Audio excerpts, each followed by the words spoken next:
Hi guys, I'm Kasha. Welcome to the channel and welcome as always to our coffee times to discuss movies and horror. And today I'm here to talk to you about a new movie about alien invasion called No One Will Save You. It's coffee time. This is a movie that I was excited about, as most of the movies that I review on the channel, but this one in particular, I was really curious to see if I was gonna enjoy it or not, because when it comes to horror movies and aliens, I find it so hard to make alien movies completely terrifying.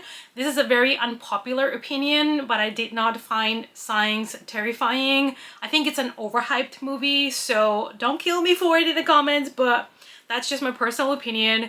And I was excited as well because I saw Stephen King and Guillermo del Toro, who are two of my most beloved horror creators, praise this movie, and I was like, I need to check it out. So today we're here to talk about the movie, as always, spoiler free. It is a sci-fi horror movie directed, produced, and written by Brian Duffield. It stars Caitlin Dever as the main character, and it's also a movie that has barely any dialogue. The director has been a accredited writer for other movies that I have really enjoyed, like Underwater, The Babysitter. He also did Love and Monsters.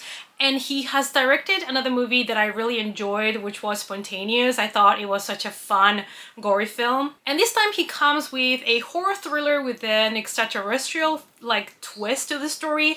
It is definitely a different take on home invasion. The film was released in theaters, but it is now streaming on Hulu and Disney Plus for a lot of people, including myself. This is one that you can get in Disney Plus here in Europe. No One Will Save You introduces Bryn Adams, a creative and talented young woman who's been alienated from her community. Lonely but ever hopeful, Bryn finds solace within the walls of the home where she grew up, until she's awakened one night by strange noises from decidedly unearthly intruders. What follows is an action-packed face-off between Bryn and a host of extraterrestrial beings who threaten her future while forcing her to deal with her past. This is very much a character-driven movie. From the very beginning, you are going to be slowly introduced to this girl who seems to be very shy, who seems to live in her own world, in her own bubble, but you can also see that it's someone that is struggling. Those struggles are going to be slowly revealed, and you're going to see many layers of our main character. Caitlin Dever plays this main character, and she did such an amazing job. It is not easy to portray a character, give the character depth, and make that character believable when you barely have any lines. That was an interesting choice, and honestly, when you watch the movie, you don't realize that there is barely any dialogue because you're just invested in the story and the visuals, and you're just following this girl that is being terrified by aliens. And she does a great job with her facial expressions to let us know how she's feeling. But I thought it was so interesting that you don't really notice that much, that there is so little dialogue, or at least it didn't bother me at all. And she's going to play basically a cat and mouse kind of game with the aliens, where she's gonna try to either kill them or run away from them, and they're gonna try to get to her. So it's a very interesting thriller combined with horror, I would say. And I find interesting that also the whole movie is basically her as the only human for the most part, and it still didn't get boring. Now, the movie does have a very unconventional pacing, I would say, for a movie like this, for like a home invasion, alien invasion movie, and is trying to do things a little bit different. Alien movies normally follow a very certain pattern, and I would say that this one tried to do it in a different way. Now, the pacing does become very slow, and towards, the middle, it might be a little bit dragging. So I think that some people are gonna enjoy that pacing, and other people might start to get tired at some point of the slow burn. Even though there's a lot of action, I would still say that this is a slow burn movie. So one of the greatest strengths that the movie has is the sound. Because they decided not to rely on dialogue, the sound needs to be perfect. And I think they did a really good job with the sound when it comes to create atmosphere, to let us know what we're supposed to feel, what was going on. I think the sound department did a great job of the film. The first time that our main character encounters the aliens and she's kind of trying to hide in her home, every little like creak, every little like sound is just perfectly placed.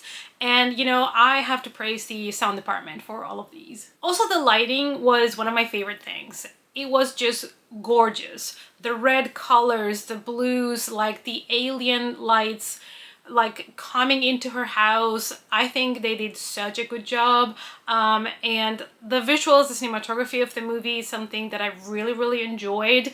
And it's important that these things are there and that you enjoy them as a viewer, because there is not like conversations going on, there is no text, so they have to find a way with the sound and with the lights and with the facial expressions of our main character. They have to capture you, and I do think that they did a good job with that. The production designer said that one of the objectives that they had was to create a home that suggested that generations of her family once lived there too. So the rooms were filled with like childhood pictures and Hansun pillows. They were all like little signs about the importance of family. And Bryn basically loves to find affordable things online, Etsy shopping, and bargain hunting. That is kind of like everything that she has from her family, things that she has inherited unwillingly, maybe because it's what the house is full of. And also these kind of bird houses that she collects and that you can see are being delivered to her and everything, and she gets so excited when she sees them. It's another kind of metaphor for the fact that she is almost like a bird in a cage herself. Now let's talk about the horror. Obviously, we talked about some tension building that I think with the sound they did a good job at creating some tension, especially before you even get to see the first alien. When it comes to the aliens though, I would say they went for a traditional look on the aliens that I did not mind at all. The director said that he wanted to represent those gray aliens like the classic. And they did offer, I think, 2 or 3 different types of alien. One of my favorite ones is one that you can see in the trailer, the one that is like the biggest. I thought that one was like more menacing, more aggressive, more horrifying. And I really enjoyed that one. But I think they could have pushed it even a little bit further when it comes to that. But then again, I never really find aliens like horrifying. I just think they're cute. Like even the xenomorph, like I was never terrified by the alien movies. It might be just a personal thing.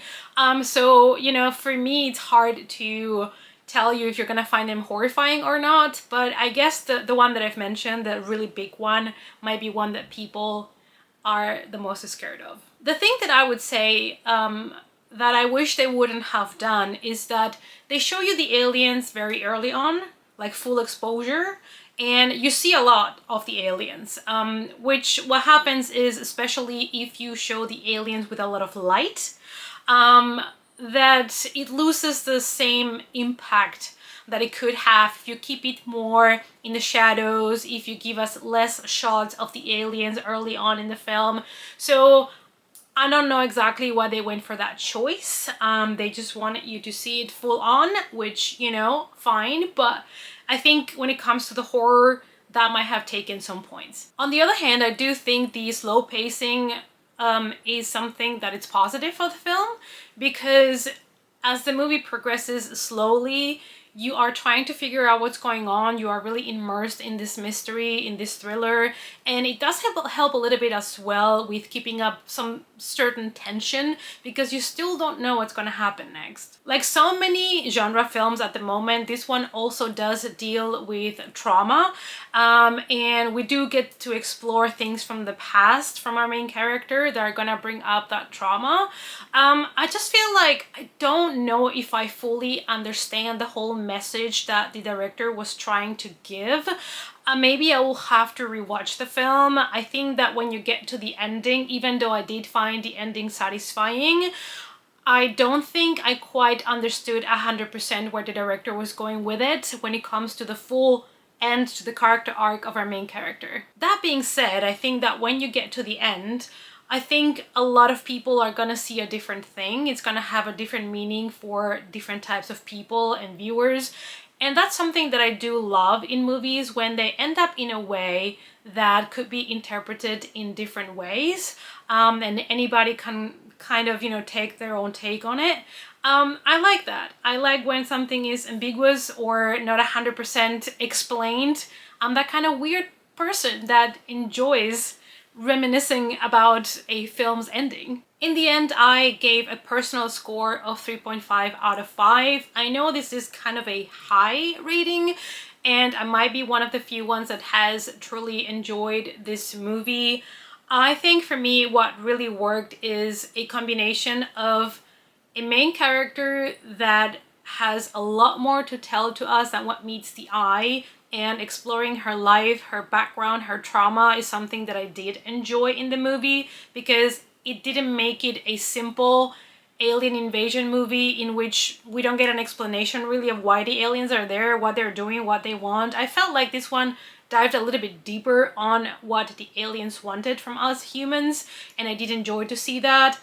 I love the design of the aliens. Were they terrifying? Yes or no? That's up for debate, but I like the design of the aliens. I think the cinematography, the sound, everything was excellent. The acting was excellent. So in all honesty, I can recommend you guys to watch this film. Apart from that, I think it has a really cool concept, and as I've mentioned, it has a very interesting ending that is gonna make people talk, that is gonna make people see things in different ways, interpret things in different ways, and I always love that because it opens up a conversation between us horror viewers. And yeah, if you love alien movies, this might not be your conventional alien film, but I would still recommend it. Alright, let me know down below if you already watched it, if you're planning on watching it soon, what you thought about it. Let's talk about it in the comments. Thank you guys as always so much for watching, and I hope to see you all in our next coffee time. Bye!